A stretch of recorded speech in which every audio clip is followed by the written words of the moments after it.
She owned the dealership, yet no one there knew her face. The employees who proudly carried the company's logo worked under her name, but treated certain customers as if they didn't deserve to be there.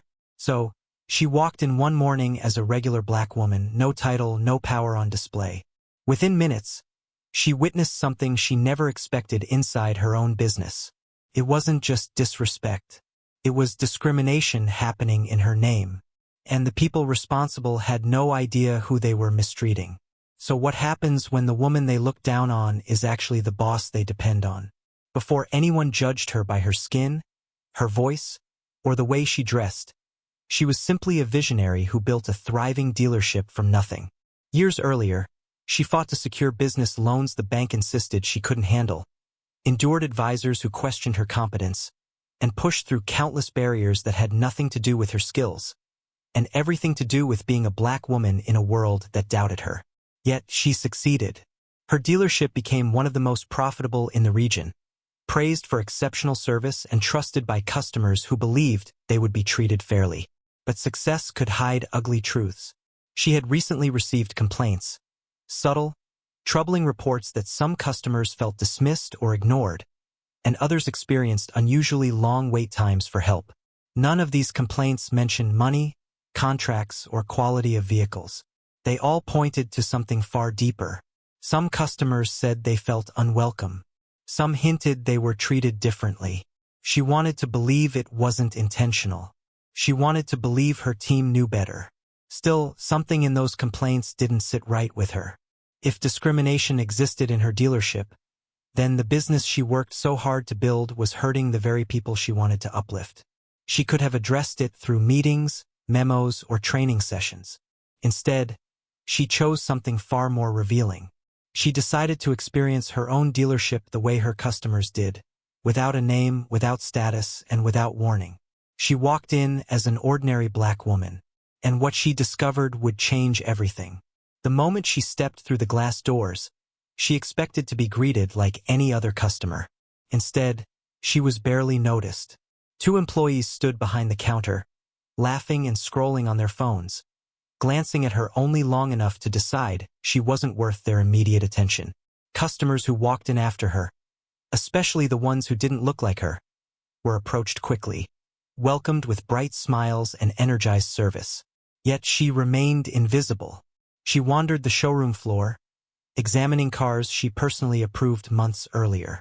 She knew their engines, warranties, and prices from memory.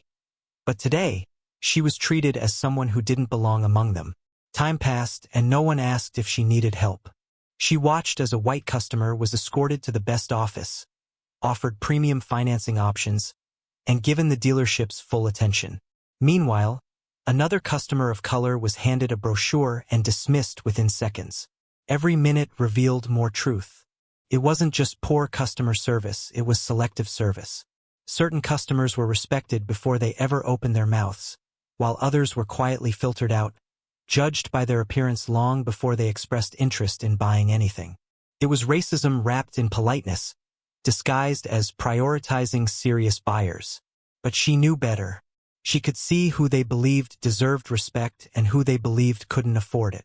When she finally approached an employee for help, she was met with impatience. They didn't care to explain features, financing, or warranties. They assumed she didn't understand, or worse, that she couldn't possibly afford anything worth explaining. Rather than welcoming her as a potential buyer, they treated her like a burden. She wasn't seen as a valued customer, only a distraction. As she moved deeper into the building, her observations became heavier. A group of employees openly joked about customers they believed wouldn't pass a credit check. Their judgments weren't based on income records or credit reports, only on skin color, accents, and clothing styles. She listened unnoticed as they made assumptions that shaped who they took seriously and who they brushed aside. She had invested her life into that dealership, proudly believing it promoted opportunity and fairness. But the culture she witnessed from behind this disguise told a different story. These were not isolated mistakes or harmless biases. They were silent, one-sided rules, repeated every day, ruining the trust she fought years to build. Standing there, unrecognized and dismissed, she realized something more painful than any racist remark she endured on her way to success. The discrimination she spent her life fighting existed inside the very business with her name on the door. And the people who upheld that discrimination had no idea who was watching. She had seen enough. The careless laughter, the dismissive glances, the quiet racism disguised as customers sorting. All of it echoed louder than any excuse could. She left the showroom unnoticed, not as a customer walking out, but as a leader preparing to confront everything her employees believed they would never be held accountable for. Moments later, she returned through the same glass doors. Not in disguise this time, not invisible. This time, she walked with the authority she earned through sleepless nights, hard-won battles, and a name that held power on every sign in the building. Heads finally turned. Not one employee could ignore her now. They stood straighter, eyes widening as reality replaced their assumptions. She didn't need anger to make a point. She didn't have to raise her voice. Her presence alone revealed the truth they tried to hide behind careless bias and quiet discrimination. Every person who had dismissed her, laughed at customers who looked like her, or assumed she wasn't worth the effort, now felt the weight of their choices. The floor that once felt comfortable under their feet suddenly felt unstable. One by one, she named the behaviors she witnessed. Not exaggerated, not secondhand, but actions she experienced and heard with her own ears. There were no excuses left. The same employees who judged customers based on appearances were now being judged by the actions they believed no one important would ever see. She didn't simply expose the injustice, they exposed it themselves. And now they had to face the consequences. By the time she finished, half the room knew they would not be staying. The dealership may have been profitable, but she refused to let success be built on discrimination.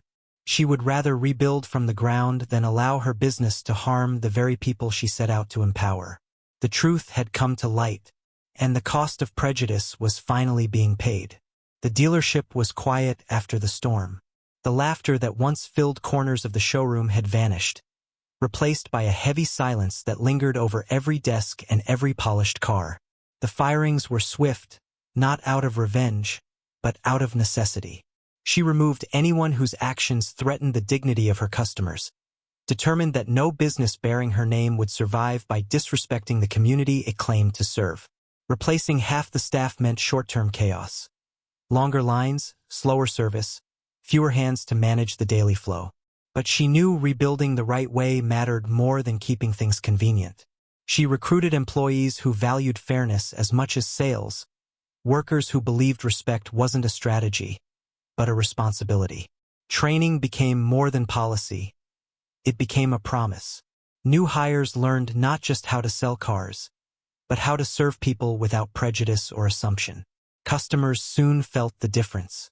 People who once avoided the dealership began returning, telling others they finally felt welcomed, seen, and respected. Slowly, the business grew stronger than before. Not because of aggressive marketing or flashy deals, but because people trusted it. She didn't need applause for what she did. She only needed to look at her dealership and know it now reflected her values, not her silence. It wasn't enough to own a business. She had to protect the people it served. True leadership, she realized, wasn't proven by profits or awards, but by refusing to stay silent when injustice hides in plain sight. Her experience as a stranger inside her own company taught her something powerful. Discrimination doesn't always shout. It often whispers. It lives in assumptions, in who is ignored first, and who is welcomed without hesitation. And unless someone speaks up, unless someone chooses fairness over convenience, those whispers become normal. She chose to confront them. So the question is, how many other businesses will stay silent until someone like her walks through their doors? If the story moved you, let it be a reminder that change begins with awareness. Every voice matters, including yours. So if you believe stories like this need to be heard, don't forget to like, share, and subscribe for more eye-opening stories just like this one. Your support helps bring these truths into the light.